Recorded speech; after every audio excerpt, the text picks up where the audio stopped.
안녕하세요. 네, 저는 국립서울정신병원의 한성입니다. 오늘 이렇게 여러 선생님들과 인터넷을 통해서 만나게 돼서 대단히 기쁘게 생각합니다. 오늘 제가 선생님들께 말씀드릴 내용은 산만한 나이의 심리치료라는 제목으로 소개 말씀드리고자 합니다. 우선 선생님들이 그 일선 학교에서 무수히 많은 아동들을 이제 경험하고 계시는데요.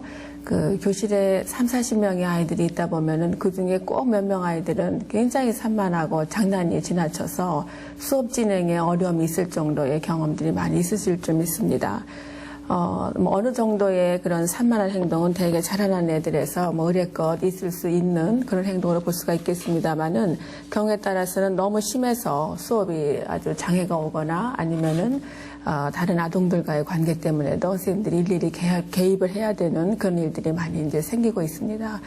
그래서 초등학교에 일을 하시는 선생님들 입장에서는 오늘 제가 말씀드리고자 하는 산만함에 대해서 좀 자세히 알고 계셔야만이 아동들을 지도하는데 많은 도움이 되리라고 생각합니다.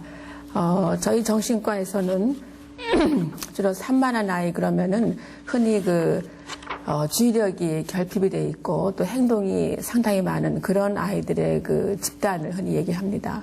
그래서 정신과적 용어로는 주의력 결핍 과잉 행동장애 이렇게 얘기를 하고 있는데요.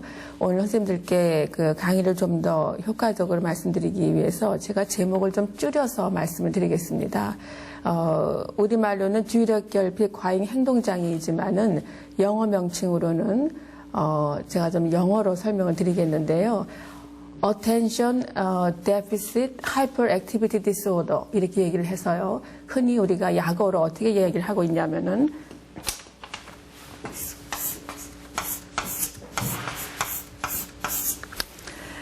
이렇게 ADHD라고 흔히 약어로 얘기를 하고 있습니다.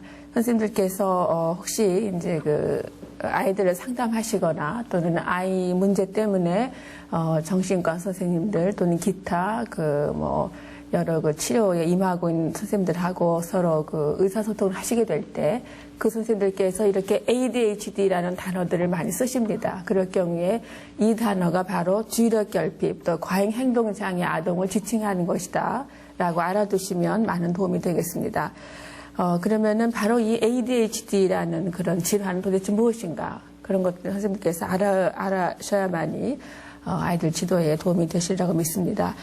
크게 나눠서 그 ADHD의 그 기본 특성은 크게는 두 가지 행동으로 구분을 할 수가 있겠습니다. 말이 시사하는 바와 같이 일단은 주의력 결핍에 큰 장애가 있는 것이고요. 그 두 번째 가서는 이제 과잉 행동이 문제가 되는 그런 애들이겠습니다. 거기에 덧붙여서 상당히 아이들의 행동이 충동적이라고 얘기를 할 수가 있겠어요. 여기서 말하는 충동적이라고 하는 얘기는 충동 억제가 상당히 어려운 그런 경우를 얘기를 하겠고요. 그 다음에 또 이런 아동들이 보여지는 게 이제 공격성. 상당히 아이들이 거칠고 공격적입니다. 그 다음에 또 수반되는 문제가 또래 친구들 또는 교우들 간의 그 관계가 상당히 어렵다는 것이 되겠습니다. 그래서 크게 이렇게 서너 가지의 주 증상으로 구성이 되고 있는 것이 바로 ADHD라는 이제 병이 되겠는데요. 실제 이 병은 상당히 많습니다. 근데 예전에는 이제 우리 어른들은 이걸 병이라고 생각하지 않았던 시기들이 있었습니다. 지금도 저희 클리닉에 오는 어머니들을 보면은 엄마는 걱정이 돼서 아이를 데리고 오시려고 하는데 집안의 어른들이 애들이 좀 산만하고 좀 이렇게 나가서 짓궂게 굴고 그런 것들이 다 애들이 개구쟁이여서 그런 거지 아니면 크느라고 그러는 거지 그게 무슨 병이냐 이렇게 해갖고선들 병원에 가는 거를 이제 못 가게 하고 이제 그런 경우가 있다고들 하시는데 사실은 이 문제는 잠시 그냥 흘러가는 문제가 아니라 집에서건 학교에서건 또는 기타 다른 상황에서건 항상 반복되는 문제이기 때문에 6개월 이상 상당 기간 지속이 되는 경우에는 꼭 이제 하나의 문제점으로 인식을 하고 이제 치료적인 그런 시각으로 보는 것이 도움이 되겠습니다. 그러면 제가 우선 이 병이 이제 대표적인 증상에 대해서 말씀을 드렸는데요. 선생님들께서 보시게 되는 표 2를 보시면은 오늘 제가 말씀드리고자 한 바로 ADHD라고 하는 문제와 관련된 그런 특징이라고 할까요? 그런 것들이 나열이 되어 있습니다. 먼저 맨 위에 있는 그 행동이라고 한 데를 좀 보시겠습니다. 거기 보시면은 이제 아마 선생님들께서 이제 수업 중에도 많이 발견을 하실 텐데요.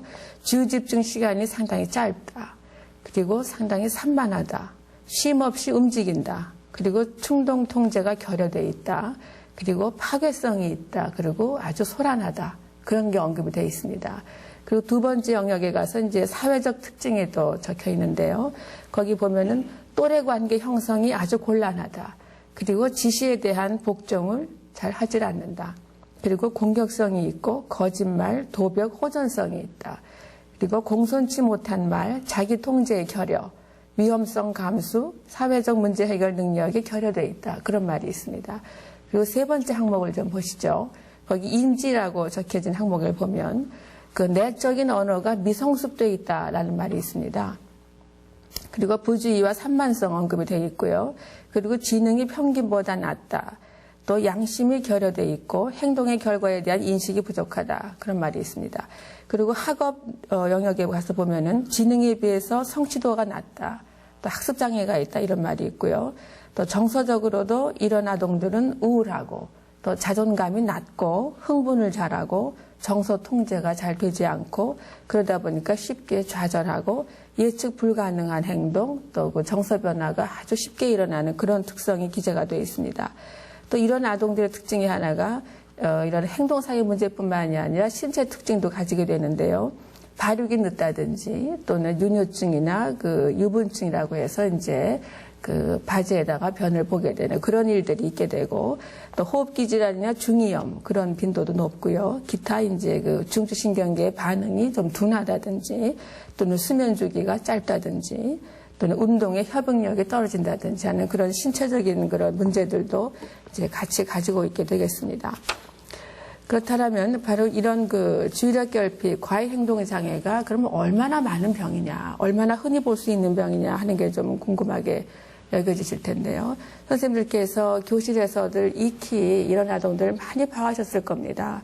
그래서 실제 그 우리나라에서는 아직 그 통계는 나와 있지 않지만 전 세계적으로 나와 있는 통계를 보면은 대개 한 그 3 내지 8% 정도 아동이 이 병에 이환되어 있는 게 아닌가 이제 그런 얘기들을 하고 있을 정도로 상당히 많습니다. 그러니까는 3 내지 8%가 그렇다고 한다면은 선생님들 한 학급에서 보는 아동 가운데 적어도 1명 내지 3명 정도는 이 문제가 있다라고 해도 과언이 아닐 정도로 많이 볼 수 있는 문제고요. 특히 학년이 저학년으로 내려갈수록 이 문제가 상당히 많습니다. 그리고 남녀 그 아동의 비율을 보면은 대개 남학생에서 그러니까 남자 아동에서 3배 내지 5배 정도가 훨씬 많고요. 그리고 대개 그 발병하는 연령들은 흔히 만 3돌이 되면 벌써 이 문제가 있는 애들은 겉으로 이제 증상이 드러나는 것으로 그렇게 얘기가 되어 있습니다. 그리고 이 증상이 한번 오게 되면은 상당 기간 지속이 돼서 청소년기까지도 대부분 이제 진행이 되는데요. 앞서 말씀드린 그 주의력 결핍, 과잉 행동 장애 두 개의 큰 축 가운데서 과잉 행동은 많이 줄어드는데 주의력 결핍은 청소년기 성인기가 돼서도 많이 지속이 되게 되기 때문에 문제가 오래 지속되면 될수록 거기에 따르는 문제, 기타 2차적인 문제가 많이 수반되게 마련이 되겠습니다. 그렇지만 이제 여러 선생님들께서 초등학교 아동들을 지도하시면서 실제적으로 이제 어떤 문제가 있겠는가 하는 걸 좀 보실 필요가 있겠습니다. 이 ADHD라고 하는 병의 그 증상이 아까 제가 드리기를 만 3돌이 되면 벌써 이런 문제가 있는 애들은 드러나기 시작한다 이렇게 말씀을 드렸는데요. 그럼 만 3돌부터 쭉 진행이 되면서 연령대별로 어떤 현상들로 이 증상이 진행이 되는가 하는 걸 좀 말씀을 드리겠습니다. 우선 그 유아기 때는 대표적으로 이제 어떤 게 있냐면은 애들이 지나치게 활동적이라는 거죠. 그래서 경우에 따라서는 요 또래 아이들이 흔히들 많이 행동이 많기 때문에 뭐 정상적인 그런 활동 과다로도 볼 수는 있지만은 이 ADHD 아동의 경우에 이제 그런 그 범위를 벗어날 정도의 지나친 과활동이 문제가 되겠고요.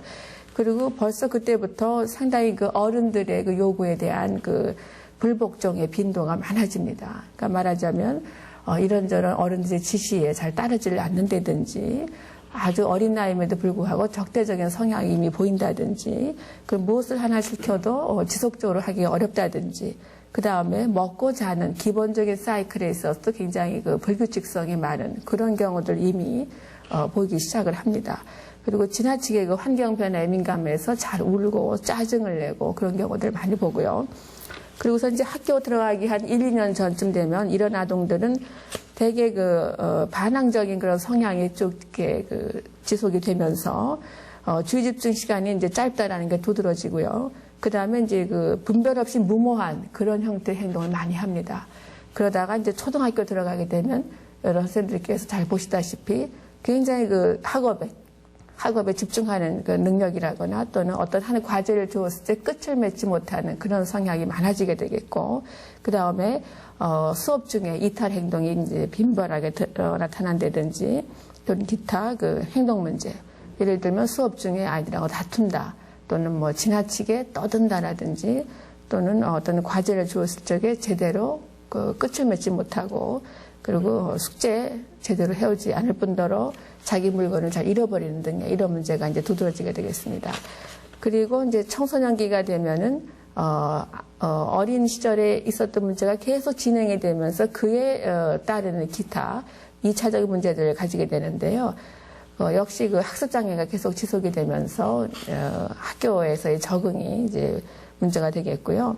그다음에 요즘에 또 많이 언급이 되고 있는 그 품행 장애라고 해서 흔히 이야기하는 이제 청소년 비행이 되겠는데 주의력 결핍이 있는 애들의 경우 적어도 한 40% 이상은 이런 비행의 경향을 보이고 있는 게 아니냐 이런 이제 지적이 나올 정도로 그 2차적 문제로서의 그 품행 장애의 빈도가 상당히 높아지게 되겠습니다. 그 다음에 이제 이런 아이들의 경우 이제 우울증이라든지 기타 이제 불안 장애도 다분히 이제 그 빈도가 상당히 이제 높아지게 되겠습니다. 그래서 지금까지 말씀드린 거 이제 들어보시면 선생님들께서 대충 이러이러한 문제겠구나 하는데 느낌은 이제 드실 텐데요. 사실 선생님들께서 뭐 일일이 ADHD 진단에 대한 치료법을 다 이제 아실 필요는 없습니다만 잠시 보조 정보로서 제가 말씀을 드리면 되게 이제 이렇게 문제 행동이 이제 심해져 가지고 도저히 학교에서의 그 학업이 안 된다. 또는 집에서의 어떤 적응이 너무 어렵다. 이런 경우 이제 병원에 오게 되는데요. 그럴 경우 대부분 이제 먼저 우리가 치료적으로 접근을 하는 것은 일단은 이제 그 아이에 대한 어떤 사회기술 훈련이라든지 또는 뭐 개인 놀이치료라든지 하는 식의 이제 개별적인 접근이 되겠고, 그 다음에 이제 이렇게 문제가 많고 굉장히 도발적인 이런 애들을 다루는 이제 부모님을 상대로 부모 훈련 교육을 우리가 하고요. 거기에 이제 덧붙여서 이제 약물 치료를 이제 흔히 하게 됩니다. 그래서 이제 그동안 제가 경험한 경험을 보면은 이런 ADHD 아동들이 약물에 대한 반응이 상당히 좋습니다. 그래서 어떤 약이건 우리가 요즘 많이 쓰고 있는 중추신경 제제를 복용을 하게 되면은 한 70% 이상에서 즉각적인 반응을 보이게 돼서 학교 내에서의 문제나 어떤 집에서의 문제 이제 많은 그런 변화를 가져오는 걸 많이 보고 있기 때문에 선생님들께서 일선에서 이런 아동들을 이제 발견을 하시게 되면 지체 없이 소아정신과에 의뢰를 해주셔서 이런 문제를 이제 조기에 빨리 잡아서 더 이상의 2차적인 합병증이 생겨나지 않도록 도와줄 수 있는 것이 도움이 되리라 생각합니다. 그래서 오늘 강의의 그 초점은 심리치료라는 제목으로 되어 있지만은 제가 오늘 강의를 드리는 강의의 그 대상이 여러 선생님들이시기 때문에 저는 이제 강의의 초점을 가능하면 선생님들이 실제 학교 상황에서 어떻게 하면 이런 아이들을 빨리 발견하고 또 빨리 좀 이렇게 도움이 되게끔 해줄 수 있을 것인가, 이제 그런 쪽에다가 좀 초점을 맞춰서 이제 말씀을 드리고 싶습니다.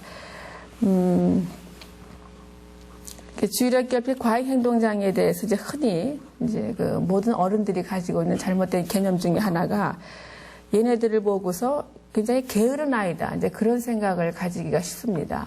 선생님들께서도 이제 수업 중에 이런 아동들을 보면은 좀 화가 나시는 경우가 많이 있으세요. 왜냐하면은 뭘 시켜보면은 머리는 모자란 것 같지 않는데 또 말귀도 잘 알아듣고 눈치도 빠르고 한 것 같은데 굉장히 이렇게 그 분위기를 흐트러뜨리고 선생님이 무슨 지시를 하면은 자꾸 적대적으로 나오고 하다 보면 선생님들도 굉장히 화가 나시게 되고 은근히 그 아이에 대해서 오해를 가지게 되는 경우가 많이 있으시겠습니다.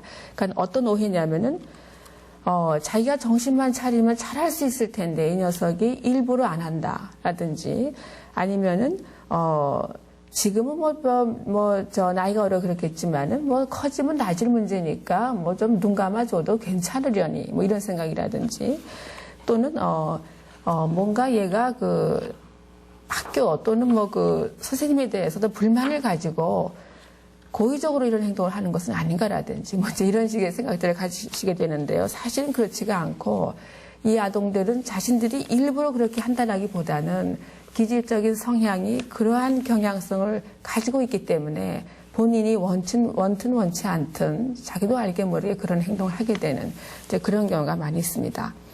그래서 선생님들께서 이제 이런 주의력 결핍, 또 과잉 행동을 보이는 아동들을 보실 적에 그 사전에 갖고 계셔야 될 상식이 있으신데요. 선생님들이 가지고 계시는 표 보시면은 거기에 한 8가지 정도 이제 언급이 되어 있습니다. 첫 번째, 그 또래보다 정서적으로 미성숙하다는 점을 좀 인정을 하셔야 되겠습니다. 그러한 점도 인정을 하시게 되면은 아이에 대해서 좀 더 그 객관적으로 보시게 돼서 아이 문제를 해결하는데 좀 더 현실적인 그런 방식을 좀 생각하실 수 있을 것 같습니다. 그다음에 두 번째, 방금 말씀드린 대로 이런 미성숙 또는 부적절한 행동은 심리적이기라기보다는 신경학적 원인이다. 그런데 그런 점을 보면은 얘네들을 어떻게 굉장히 그 어떤 문제아의 시각으로 보실 게 아니라 뭔가 신경학적인 치료를 해야 되는 그런 그 대상으로 보시게 되기 때문에 훨씬 그 아이 접근에 있어서 보다도 넓은 그런 좀 포용력을 가지실 수 있으리라 믿습니다. 그다음에 세 번째는 이런 아동들을 정확하게 잘 하기 위해서는 그 같은 또래 아이들보다도 더 좀 시간이 걸리는 아동들이라는 점들을 좀 알으셔야 되겠고요. 그다음에 네 번째, 원인 결과 관계를 이해하는 데 있어서 보통 아이들보다도 더 시간이 오래 걸릴 수 있다는 점도 알아두실 필요가 있겠습니다. 그리고 다섯 번째로는 순서 또는 절차상의 혼돈과 신경학적인 미성숙으로 인해서 모든 것을 잘하기 위해서는 역시 다른 아이들보다 시간이 더 오래 걸릴 수 있게 되는 것을 기억하셔야 되겠고요. 그리고 어떤 것은 잘하고 어떤 것은 또 못하는 그런 행동을 보이는데 그런 것은 의도적인 게 아니다라는 걸 아셔야 되겠고요. 또래 아이들과 모든 것을 똑같이 적용시키는 것은 사실은 공정한 것이 아닐 수 있겠다는 점을 이제 아셔야 되겠습니다. 이 얘기 뭐냐면은 교실 안에 이제 여러 이제 그 규칙들이 있을 텐데 물론 똑같이 적용이 돼야 되겠지만 이제 이런 아동의 경우에는 다른 아이들보다 이런 신경학적인 미성숙함이 있기 때문에 그런 것들을 좀 감안해서 어떤 규칙을 적용하시는 것이 더 낫지 않겠는가 이제 그런 얘기가 되겠습니다. 그리고 마지막으로 8번째, 완벽을 기대해서는 안 되겠다 하는 점. 대개 이제 교실에 아이들이 수십 명이 있다 보면은 어느 선생님이건 이제 어느 그 한계 상황에 있으시리라고 믿습니다. 어느 시기까지는 다 그걸 이제 포용하시고 다 이제 조절을 하시지만은 어느 시점이 이제 도달이 되게 되면 참 선생님으로서도 하시기 어려운 그런 경우가 많이 있는데 그럴 경우 거의 뭐 10이면 9에 이제 이런 유의 아동들이 이제 그 타겟이 되기가 쉬워가지고 집에서건 학교에서건 매일 얘네들은 야단만 맞고 이제 살게 되는 이제 그런 이제 결과가 오게 되는데요. 결국 이제 아이의 어떤 그 제한점 이해를 하신다라면은 이런 아동들에 대해서 지나치 어떤 완벽에 대한 그런 기대는 이제 안 하시는 것이 좋지 않겠는가. 이제 그런 생각을 합니다. 대체적으로 이제 이런 부분들이 여러 선생님들께서 사전에 이제 지식을 가지고 계시면 이제 도움이 되실 그럴 부분들이고요.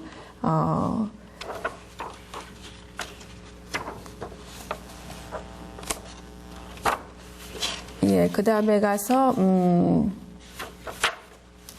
선생님들이 이런 그 주의력 결핍, 과잉 행동을 보이는 아이들에 있어서, 그렇다면 이제 어떻게 그 교실에서의 그 흐름을 이제 주도를 할 것이냐, 좀 많이 좀 궁금하신 부분이 되겠습니다. 우선적으로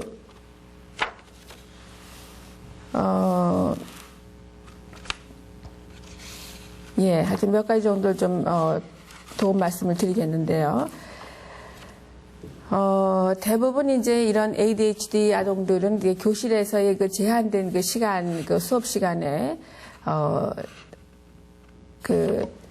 어떤 한 과제에 이제 지속되는 시간이 이제 짧게 마련인데요.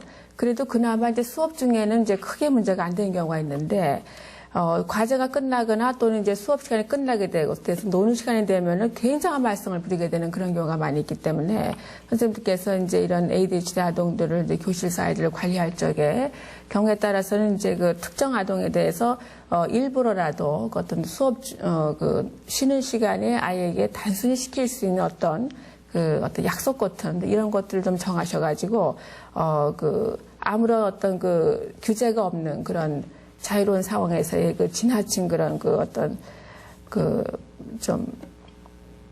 지나친 행동이랄까요? 뭐 이런 것들이 좀 제한이 될 수 있도록 도와주실 필요가 있겠습니까? 예를 들면 이런 것들이죠. 점심시간에 나무개야 너 선생님한테 뭐 좀 갖다 줄래? 라든지 이런 식으로 어떤 자그마한 하나의 과제를 줘가지고 지나친 무분별한 상태에서 좀 다소의 어떤 통제가 가해질 수 있도록 기회를 주시는 게 도움이 될 수 있겠고요. 그 다음에 이제 뭐 다들 잘 아시는 대로 가능하면 이제 이런 주의력 결핍이 있는 애들은 다른 아이들에 비해서 수업을 따라가는 데 있어서 상당히 그런 어려움이 있기 때문에 지루하지 않도록 이제 진행을 하셔야 될 텐데요. 가능하면 이제 수업 중에 좀 많은 어떤 제스처를 이용하신다든지 또는 필기를 하시더라도 이제 색깔 분필을 이용해서 좀 강조를 해주신다든지 이제 이런 부분이 좀 필요할 것 같고요. 그 다음에 또 알아두셔야 될 부분이 행동과 규칙을 좀 아이하고 1대1로 약속을 하고 거기에 대해서 일관성을 유지하시는 게 필요하시겠습니다. 그러니까 말하자면은 아이들이 많이 있다 보면은 일부 아이에게 대해서는 이제 어떤 행동 제재를 가해야 되고 또 제재를 가하기 위해서는 이제 아이하고 어떤 약속을 하게 돼 있는데 이제 이런 ADHD가 있는 애들의 경우에는 이제 가능하면 좀 더 일관성 있게끔 그걸 유지를 할 필요가 있겠습니다. 그리고 보상화가 처벌을 아이들에게 적절히 잘 이렇게 배분을 해야 되는데 특히 이렇게 주의력 결핍이 있는 애들은 대부분 바람직한 행동을 해서 상을 받는 비율이 5개다. 그러면은 처벌을 받는 것을 한 1개 정도를 넣어서 가능하면은 보상을 많이 받는 가운데서 이제 야단을 맞을 수 있도록. 제가 왜 이런 얘기를 하냐면은 저희 병원에도 이렇게 주의력에 문제가 있어서 오는 아이들이 많이 있는데요. 얘네들이 거의 대부분 굉장히 주눅이 들어 있습니다. 그리고 상당히 눈치를 많이 보고요. 그 이유는 집에서건 학교에서건 언제 어디서건 야단만 맞게 되기 때문에 상당히 애들이 기가 꺾여 있는 경우를 많이 볼 수 있습니다. 그러면 이런 애들의 경우 기가 꺾여 있으면은 얌전해야 될 텐데 오히려 꺾여 있는 기에 대한 하나의 어떤 반동 현상이라 할까요? 오히려 그런 것들을 오히려 더 지나친 행동이나 공격적인 행동으로 이렇게 상쇄시키려 하는 이런 부분들이 있습니다. 그래서 일부러 야단을 치면 칠수록 엄마나 이런 선생님들이 걱정하실 문제 행동은 더 증폭되게 마련이기 때문에 가능하면 보상 위주로 가면서 이제 그 중에 1~2개 처벌을 하시는 그런 방법이 좋겠고요. 그리고, 반에 이제 짝꿍을 배정을 하실 텐데요. 잘 아시겠습니다만, 이제 산만한 아이 옆에는 가능하면 좀 차분한 아이를 둬갖고, 산만한 아이가 차분한 아이의 행동을 보고 배울 수 있게 또는 그 산만함이 차분한 아이의 행동을 통해서 좀 이렇게 통제가 될 수 있도록 그렇게 해주시는 게 좋겠고요. 그리고, 또 이렇게 주의력 결핍이 있는 애들의 경우는 굉장히 움직이는 걸 좋아합니다. 그냥 한시도 가만히 안 있으려 하는 그런 기질적 성향이 있기 때문에 그러한 것들을 일부러 막 누르려고 하시질 말고 이왕이면 좀 이렇게 자연스럽게 움직일 수 있는 기회를 좀 만들어 주시는 것 도움이 되시라고 봅니다. 예를 들면은 선생님 저 옆에서 칠판을 지우게 한다든지 아니면은 교실에 뒤에 화분에 물을 갖다 줘라라든지 이런 식으로 좀 이렇게 어떤 활동 위주의 그런 과제를 그 아이에게 줘서 자연스레 그런 어떤 과활동이 좀 좋은 방향으로 표현될 수 있도록 기회를 만들어 주시는 게 좋겠고요. 그 다음에 그리고 또 이제 선생님들이 꼭 주의하셔야 될 것 중에 하나가 특히 이제 모든 아이들이 그렇습니다만은 특히 주의력이 짧고 산만한 아이들에게 무엇을 지시할 적에 가능하면 좀 그 부정문보다는 이제 긍정문 쪽으로 하려는 거죠. 예를 들면은 뭘 하지 마라 라기보다는 무엇을 해라. 예를 들면은 복도에서 너 뛰어다니지 말아라 이렇게 하실 것이 아니라 복도에서 천천히 다녀라 이런 식의 가능하면 좀 그 긍정적 형태의 그런 지시문이 좋다는 거죠. 왜냐하면 그 주의력이 짧고 산만한 애들은 타분히 반항적이고 적대적인 성향을 띠고 있기 때문에 그렇지 않아도 그런 성향이 있는 애한테 주변의 여러 어른들이 무조건 하지 마라 뭐 왜 그랬니 나쁘다 이런 식의 얘기만 하다 보면 오히려 아이들의 그런 어떤 기본에 갖고 있는 것도 반항적 성향을 더 부추겨서 그런 행동이 더 드러나지도록 하기 때문에 가능하면 일부러라도 긍정문 위주의 지시를 좀 하셔야 되겠고요. 그리고 선생님하고 집에 그 어머님하고 사이에 의사소통이 좀 많이 돼야 되지 않겠나 하는 이제 그런 생각을 합니다. 사실 보면은 저희 병원에도 상당히 많은 아이들이 이제 이 문제로 이제 납병동도 다니고 경우에 따라서 입원도 하고 그런 경우들이 있는데요. 어머니 말씀하시는 거하고 학교 선생님 말씀하시는 거하고 좀 그 상황이 틀린 경우가 많이 있고 경우에 따라서는 어머님의 의도와 선생님의 의도가 잘 이렇게 조화가 되지 않는 그런 경우들 많이 보거든요. 근데 이제 결국 이제 이런 문제를 갖고 있는 애들은 어느 상황에서건 자꾸 문제를 일으키게 마련이기 때문에 항상 선생님들하고 부모님들 사이에 의사소통이 상당히 중요하리라고 생각합니다. 그래서 그 방법의 일환으로 그 요즘은 왜 알림장이라는 그런 그 절차가 있지 않습니까? 그래서 가능하면 선생님들께서 그 아이들 알림장에 물론 알림장을 아이들이 이제 칠판 글씨 받아 적는 그런 상황이지만 알림장 끝에라도 부모하고 선생님들하고 사이에서 어떻게 좀 소통할 수 있는 어떤 짤막한 메모도 좋고 그런 것이 있으면 좀 도움이 되지 않을까. 예를 들면 오늘 아이가 학교에서 이러이러한 행동이 있었다. 또는 뭐 오늘 애가 완성해서 보내줘야 될 과제는 이러이러한 거다.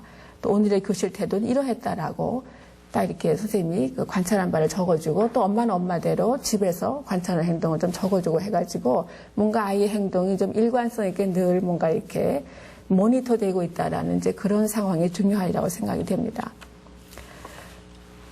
그래서 일단 선생님께서 이제 학교에서 아동을 지도하시는 이제 기본적인 말씀을 드렸는데요. 그렇다면 선생님께서 이제 이런 아동들을 빨리 발견을 해서 가능하면 이제 빨리 치료기관에 이제 좀 의뢰하시는 것이 이제 필요가 있겠습니다. 그래서 그런 걸 좀 도와드리기 위해서, 선생님들께서, 그러면은 막연히 주의력 결핍이 과잉 행동이다라고만 볼 것인지 아니면은 뭔가 어떤 구체적인 그 평가 방식이 있어가지고 그 점수화 해가지고 내가 보건데 이 아동은 몇 점이기 때문에 이 아동은 좀 어디 좀 의뢰를 해야 되겠다. 뭐 이렇게 좀 평가가 될 수 있으면 선생님들께서 일하시는데 훨씬 좀 이렇게 어떤 좀 조직화되는 그런 느낌이 있으실 것 같아서 거기에 대한 표를 좀 만들어 봤는데요. 선생님들께서 보고 계시는 그 표를 보시면은요. 거기에 뭐라고 되어 있냐면은 미국 정신의학회에서 제정한 진단 기준 해가지고, 말하자면 증상에 해당되는 그 아이들의 행동을 크게 두 범주로 나누어서 거기 언급이 되어 있습니다.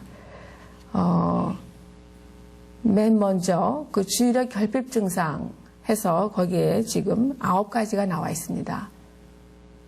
다 이제 보시면, 이제 눈으로 보시면 다 아시겠습니다만, 대부분 다 교실에서도 다 익히 관찰되는 그런 행동이 되겠습니다.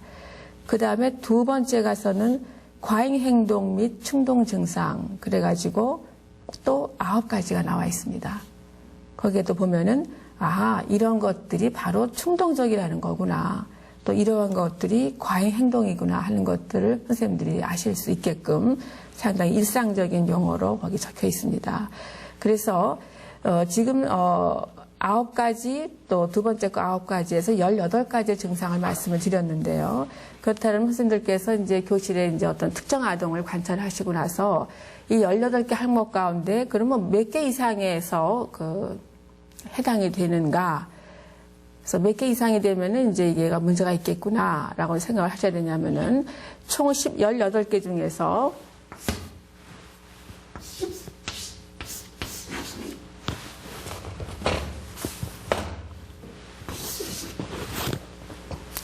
18개 증상 가운데 적어도 12개가 해당이 된다라고 하면 그 아동은 주의력 결핍, 또 과잉 행동 장애를 겪고 있구나.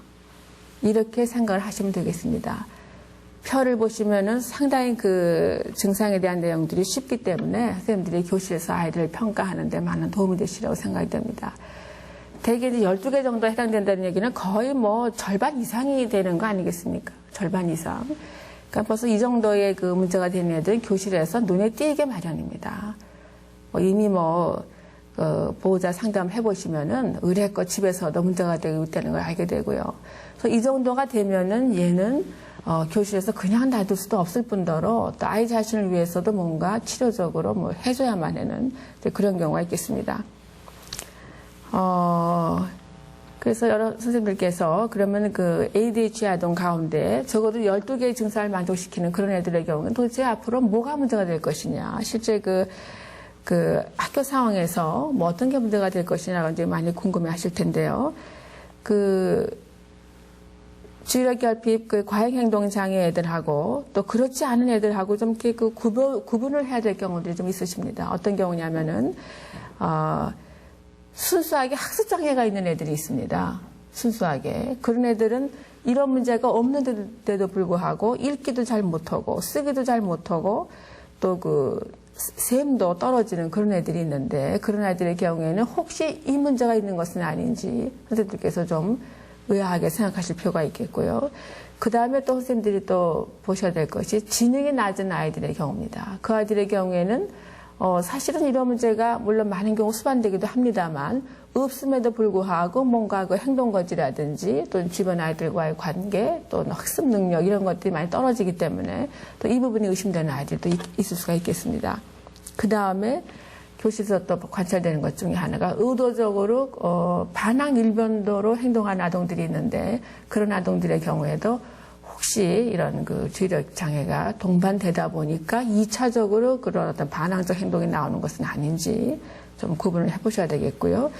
기타 이제 선생님들이 좀 더 유념하실 것이 다른 문제는 아무것도 없는데 가정 환경이 상당히 혼란스러운 아동들이 있습니다. 그런 아이들의 경우에는 마치 겉으로 보여지는 문제가 굉장히 주의력이 짧고 그 다음에 과잉 행동이 있고 또 충동적인 그런 행동을 보여서 마치 ADHD 진단에 해당되는 아이들인 것처럼 보이지만 가만 그 집안의 환경을 들여다보면은 집안 자체가 아주 아주 불안하다 그럴까요? 가정 불화가 많고 그 다음에 정서적으로 상당히 박탈되어 있는 그런 아동들의 경우에는 이런 아무런 기질적 문제 없이도 행동 거지가 상당히 산만하고 공격적인 그런 경우가 많이 있습니다. 그래서 이제 그런 것들 선생님들께서 이제 여러 가능성의 하나로 생각을 하시고 일단 좀 전에 말씀드린 진단적인 그런 어떤 평가를 해보셔서 해당이 된다 싶으시면 그런 가능성을 염두에 두시고 필요한 경우에 선생님들이 직접 면담하실 수도 있겠지만은 어떤 범위를 넘어서는 그런 아동들의 경우에는 치료에 의뢰를 해주시면은 2차적인 문제가 많이 예방이 될 수가 있겠습니다. 대체적으로 선생님께 필요한 말씀들을 제가 좀 드린 것 같고요. 자료에서 오늘 강의된 내용 가운데 혹시 부족한 부분들은 강의록을 통해서 선생님께서 이제 보충을 하실 수 있으리라고 믿고요. 대개 교실 상황에서 주의 깊게 봐야 될 부분 또 개입해야 될 부분들 말씀을 드렸는데요. 원인적인 이런 거에 대해서는 강의록을 통해서 여러분께서 좀 도움을 받으셨으면 좋겠습니다. 이것으로 이제 강의를 끝내고요. 혹시 개인적으로 질문이 있으신 분들께서는 저에게 이메일을 보내주셔도 괜찮고 또는 전화 상담 주셔도 되겠습니다. 감사합니다.